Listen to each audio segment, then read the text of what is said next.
Hello, I'm Kimberly Dondo, Digital Content Manager, and welcome to In Conversation With, the podcast series that delves into the world of financial services and brings you face to face with some of the most notable figures in the industry.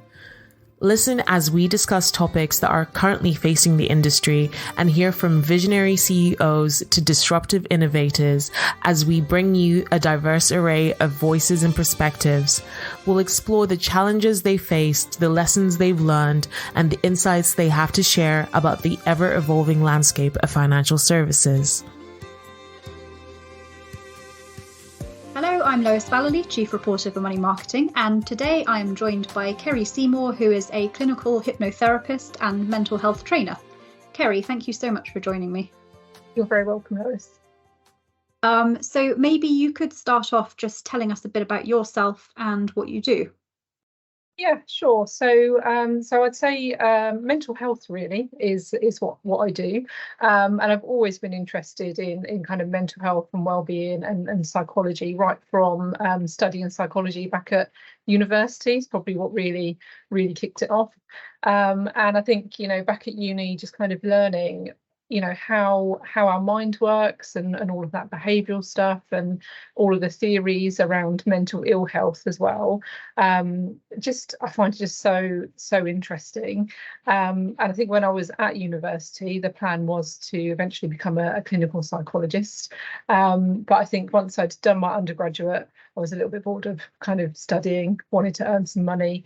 So I ended up going into research, quality improvement, clinical governance, so those less clinical mental health roles, but equally supporting clinical staff to be able to deliver those services effectively to the people that need them. So that's kind of always been my focus really, is making sure people are kind of getting that support that they need when they need it. And then like for many women, I took a little bit of a career break when I had my children. So I've got a girl who's just gone into year 7 and a boy who's just gone into year 4. So I took some time off while they were babies. And then when kind of my son was 18 months old, started to think about getting a career back on track, and decided to look for some work from home opportunities. So I set up my own business. I was supporting health and wellbeing businesses with their business and admin and kind of background processes, and then kind of stumbled across solution focused hypnotherapy. Didn't really know what it was, didn't really have a very good understanding of it, and then as I got to know more people who practiced, and I started working with Inspire to Change, which is the team that I'm now part of, I really started to understand actually what it was all about, who it was aimed at helping, and for me the thing that grabbed my attention was the real neuroscience base behind it, because that was my favourite part of the psychology degree really, was all of that neurosciencey stuff. So I think once I really understood what it was a bit of a no-brainer for me that I should be training in it and practicing. So yeah, that's where I've come from. Definitely, that sounds really interesting. I think I've said on podcasts before that I did psychology at A level, and I didn't take it on to university, sadly. It was very, very close between psychology and English literature, and in the end I just went English literature because I knew I wanted to have a sort of writing-y career. But yeah, definitely very close behind was psychology. I always found it fascinating. Yeah, absolutely. English literature would have been my second choice as well. There you go. We're going to be talking a bit today about, because obviously this is for money marketing, for financial advisors. There's obviously a link between money and mental health, which I'm not sure, I certainly before I joined money marketing didn't really even consider it, but it's actually probably quite obvious. What do you see as the sort of connection between mental health and money, and how does it manifest itself? Yeah, absolutely. I think that there's been a lot of focus on this, hasn't there, in recent years, and particularly around the impact of debt on mental health. But I think for me, finances are really the thing that allows us to live the life that we want to lead. And I think, rather than having our finances run us and our lives and being dictated what we can and can't do, I think starting with that picture of how we want life to look, and then kind of making our finances work for us, I think gives us back that feeling of control rather than kind of chasing, perhaps chasing the finances first to live the life that we want. And I think there's so much research around, how well, once we're happy, if we've kind of got that good mental well-being and we're feeling happy in our lives, we're much more likely to create success from there rather than aiming for success and hoping that will bring happiness. So I think, there's been a definite shift, isn't there, in recent years around that. And I think for me, it's just all around creating the life that you want, really thinking about what you do want from life, rather than what you don't want from life, which is what I help my clients to do, shift their perspective from what they don't want, shifting it towards what they do want. And I think financial planners and advisors have got a really important role in helping people to understand what can be quite intimidating in our finances and the financial world, is making that easy for people to access and to create the life that they want, really. Yeah, definitely. And I think that connects all obviously into well-being, which I think is a concept that's probably gained quite a lot of traction, especially in the advent of COVID. I feel like people are a lot more aware of their mental health and the extent to which it's affecting people. I don't know if that's true or just my interpretation of it, but it seems to be the case. And obviously with that, financial well-being has sort of come to the fore a bit. Why do you think that is, other than obviously the COVID pandemic and the effect of that on people's mental health? Why do you think financial well-being as a concept has sort of become more to the forefront of people's minds? Yeah, well, I think, like you say, with the pandemic, everybody kind of reassessed their priorities, didn't they? And I think, for many of us, we would have noticed that COVID, and particularly that first lockdown, would have impacted our well-being to some extent or another. So I know I certainly had a bit of brain fog, really tired in those first couple of weeks. And there was kind of lots of jokes on social media about everyone baking banana bread, but actually we all saw changes in our diet, perhaps comfort eating, changes in alcohol or caffeine maybe, and for many of us we noticed an impact on our sleep as well. So I think really seeing something like COVID and that shared pandemic experience and how that impacted our well-being, I think really showed people that actually it doesn't take a lot really to start to throw our well-being off balance when that curveball happens. And I think for some that meant we could really slow down. People that perhaps were on furlough, perhaps enjoyed having that slower pace of life, maybe reassessing what was important for them. But equally in the background, they might have had those financial worries about whether they would be returning to work and how long the furlough payments might last. So again, the stress that comes from that uncertainty around our finances, I think people really saw that over the last couple of years. And then equally, on the other hand, so with key workers, for example, they might have significantly noticed their stress levels shoot up during the pandemic. And again, I think they would have then reassessed their priorities and actually, what does work mean to them? What, how does that impact their finances? They might have had good money coming in during that time, perhaps because they were working overtime, but actually that was then at the expense of their well-being. So with the money without the well-being, or the well-being without the money. And I think the pandemic brought all of that up for a lot of people, and it's just kind of really led to that one reassessment of our priorities, that refocusing on well-being, and as part of that, you can't exclude our finances from well-being, because they're obviously a key element of life, aren't they? We need a certain amount of money to make sure we're able to live. So I think all of that kind of amalgamated together in that people just reassessing priorities, looking at well-being, and there was almost a bit of a permission, I think, to prioritize well-being. I think there was that bit of a shift during those lockdown pandemic years, and I hope that continues, that prioritization of well-being kind of does stay around. Yeah, definitely, and a sort of genuine prioritization of it as well, not just sort of saying oh, I'm prioritizing well-being, but actually looking at it and really considering it. It was just such a weird time, lockdown. I think because so many things were out of our control, it did, and it was sort of like a pause on life almost for many people. And it meant that certainly for, well, I can only speak from my own experience, I suppose, because so many things were taken out of my control. Like I didn't have a job anymore. I was staying back home with my parents. So I did, well, I had a job because I was a freelance journalist, but I mean, I didn't have like an employed job anymore.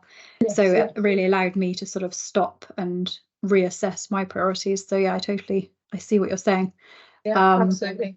I think we also found that the things that we missed weren't the expensive or even, lower level expenses in life. It was the simple, just being able to see people, or just being able to chat to people on the school run, or, that chat around the water cooler in the office, all of those free things in life. I think they were the things that we missed the most, rather than the more kind of expensive luxuries.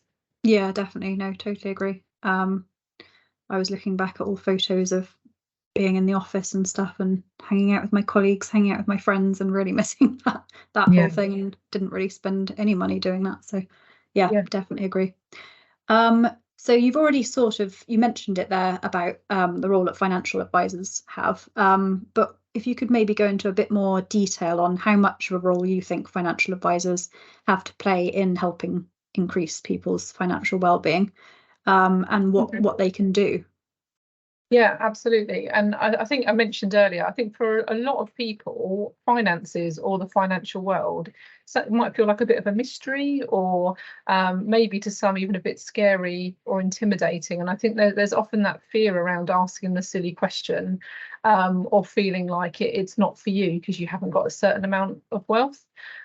So I think, financial advisors and planners are really that kind of really important middle support, that link between the financial world and kind of your average person, say, someone there to kind of, almost hold their hand, and guide you to create that life that you want again. So again, all around making your finances work for you. And I know when I had my very first meeting with my financial planner, Laura, we spent a lot of time thinking about and talking about financial security and what we already had in place around life insurance and income protection and pensions and that kind of thing. But equally, we spent a lot of time thinking about what we wanted life to look like right now and in the future, and how we could get our finances again to create that picture for us. And one of the things that Laura said right at the beginning was that you don't have to be wealthy to benefit from wealth management. And I think that really stuck with me, because I think that word wealthy can mean something different to everybody, can't it? And I think, many people don't necessarily consider themselves wealthy, but we all have got financial concerns that need to be managed. So I think that role of financial advisors and planners is really to support people to understand that, and then also to give them that, with their knowledge and experience, that advice that's right for them. Yeah, definitely. It's I think the importance of knowing what you want from life before you decide how much money you need to sort of fund that life is quite an interesting one. It came up at the Institute for Financial Wellbeing's conference back in May quite a lot, which I really enjoyed. And I think one of the things was, Chris Budd, the co-founder of the Institute for Financial Wellbeing, he was saying about, he has this yacht analogy. So somebody, three people might buy a yacht, and it's all for completely different reasons. One person might buy a yacht because they want to have to be seen to have the most expensive yacht and to sort of show off to people, and that's a very outward reason, sort of external reason. And then another person might want to have a yacht because they're really passionate about sailing, and when their children come home from university at the weekend, they all hang out together on the yacht, and that's a much more internal and likely to make them more happy internally than maybe having the most expensive just to show off. So yeah, it's really interesting, the reasons why people want things. And all around the experience of it rather than the actually having it. Yeah, exactly. No, it's and I've already mentioned the conference, and I think you led one of the breakout sessions where you talked about accessing the intellectual part of the brain and how it's essential to assessing our financial situation, which I thought was really interesting. And I wondered if you could expand on that a bit more about what was talked about in your session. Yeah, sure. So yeah, the session was all around really understanding or having an awareness of neuroscience and what the latest neuroscience research is telling us, how our brain works, so that we can better help people to make good financial decisions for themselves. And really, I think the key, the key element of that is that we have to be operating from that intellectual part of our mind. So, when I'm training or with clients, I often talk about our left prefrontal cortex. So it's the bit of the brain just above the eyes. And that's our real conscious intellectual part of our brain, and it's supported by the rest of our brain, the kind of the top bit, the cerebral cortex. And that's the unconscious part of our intellectual brain, and those two parts work together. And when they're working together and we're operating from that intellectual part of our brain, we can make good decisions. We're logical, we're rational, we can be creative and inventive, and we can ultimately make a proper assessment of the situation that we're in. So when we are making good financial decisions, or when we're just feeling really on the ball in life in general, we know we're operating from that intellectual part of our brain. It's that part of our brain that is able to make those kind of big decisions. And that part of the brain is able to kind of delay gratification for the future as well. So it can kind of plan ahead in that way, which I think is really key when it comes to our financial decisions. And then we kind of compared that to if we're operating from that primitive part of our brain. So our primitive brain sits much lower down, just above our brainstem. Lots of people know it from like the chimp paradox, our chimp brain, but I talk about it in terms of the primitive brain. And that part of our brain is all about survival, our fight, flight, freeze response. And if we're making decisions, that part of the brain can't really make effective decisions, and it's not logical, it's not rational, and it can't be creative or inventive or all the good stuff that our intellectual brain can do. So decisions from that part of the brain often come from fear, or they're just not logically, rationally thought through. So they tend to be more of a knee-jerk reaction, or perhaps burying our head in the sand, or maybe driven by fear or anger. And I think we've all made decisions from that part of our brain, particularly in our younger years, in our teens and early 20s, we've potentially made decisions from that part of our brain. So I think helping financial advisors and planners to understand those two different parts of the brain and being able to recognise if their client is in their intellectual brain, or if they're in their primitive brain. So we talked around kind of negative thoughts and how if we're in our primitive brain, we'll be very negative, we'll be focusing on worst case scenarios, we'll be quite obsessional and problem focused in our thinking. So again, just helping advisors to know if somebody's in that primitive part of our brain, and then kind of a few things to support people to get back to that intellectual part of their brain. And part of that is about making the process easy. So taking the stress and the confusion out of the process of setting up a pension, for example, sometimes is all people need to get them back to their intellectual brain, because it might have been that was causing them to drop down into their primitive brain. But equally, we talked about people at those key kind of changes in life, perhaps around divorce or planning for care for the future or those kind of things. Those can drop us down into our primitive brain as well. So yeah, there was a lot of chat around that. Yeah, it sounds really interesting. I think I need to exercise the intellectual part of my brain a bit more often and stop dropping down into the other part. This is completely off topic, but my mum sent me this graphic the other day, and it was of a horse, and I think it looks like it's walking backwards, but apparently if you see it walking backwards, you're using the right side of your brain, and if you see it walking forwards, if you see it walking backwards, you're more right brain led, and if you see it walking forwards, you're more left brain led. Is it true that the right brain is more sort of creative and feeling, and the left brain is more logical and thinking? Yeah, so that's kind of been where the research has been in the last couple of decades. I think there I think to some extent that's true. But I think the newest research is showing that actually the two hemispheres are more connected than was previously realised. And there's a lot of research around people that perhaps have brain damage on a particular side of their brain, and other areas of the brain will create new neural pathways to fill in the gaps that have been lost from the brain damaged area. So I'm not sure now the extent to how much that is true. I think there probably is some truth in it, but also kind of a bit more complicated than perhaps they originally thought. Yeah, sorry, not relevant at all. I was just interested. I know, the brain's fascinating, isn't it? Well, I had you here. Yeah. So yeah, no, that's really great. Thank you. I suppose then the final thing I was interested to know is if you have, I know we've talked a bit about obviously financial advisors' role in financial well-being, but is there one standout piece of advice you'd give to financial advisors in helping their clients improve financial well-being?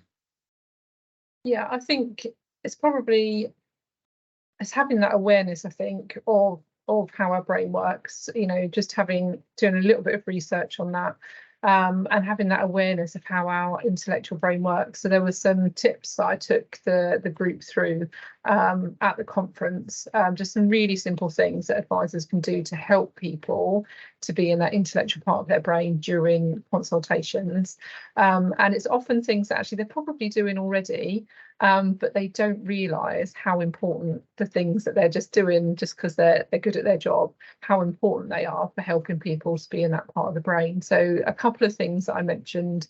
The first one was inconsequential language, so chit chat at the beginning of the session, that kind of problem-free, conversation that we can just have is really worthwhile. Spending a bit of time having a bit of chit chat, which I'm sure they all do kind of naturally and build rapport with their clients.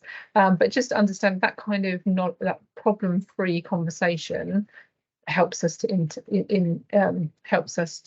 kind of get into that intellectual part of our brain. And then things like compliments.